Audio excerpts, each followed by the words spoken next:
ఈ సృష్టిని సృష్టించిన బ్రహ్మదేవుడికి భూలోకంలో ఆలయాలు ఎందుకు లేవో మీకు తెలుసా? సాక్షాత్తు పరమశివుడే బ్రహ్మదేవుడిని పూజించకూడదని ఎందుకు శపించాడు? పురాణాల ప్రకారం ఒక్కసారి బ్రహ్మ మరియు విష్ణువులలో ఎవరు గొప్ప అని చర్చ జరిగింది. అప్పుడు పరమశివుడు ఒక అనంతమైన జ్యోతిర్లింగంలా మారి దాని మొదలు లేదా చివరిని కనుగొనమని చెబుతాడు. విష్ణుమూర్తి ఓటమిని అంగీకరించారు. కానీ బ్రహ్మదేవుడు మాత్రం తాను లింగం పైభాగాన్ని చూశానని అబద్ధం చెబుతారు. దానికి మొగలి పువ్వును సాక్ష్యంగా పెడతారు.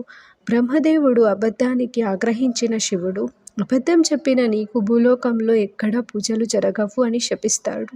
అందుకే సృష్టికర్త అయ్యి ఉండి కూడా బ్రహ్మదేవుడికి ఆలయాలు ఉండవు. కేవలం రాజస్థాన్లోని పుష్కర్లో మాత్రమే ఆయనకు ఆలయం ఉంది. ఈ విషయం మీకు ముందే తెలుసా? తెలిస్తే కమెంట్ చేయండి. మరిన్ని ఆసక్తికరమైన ఆధ్యాత్మిక విషయాల కోసం దైవదీప్తిని సబ్స్క్రైబ్ చేసుకోండి.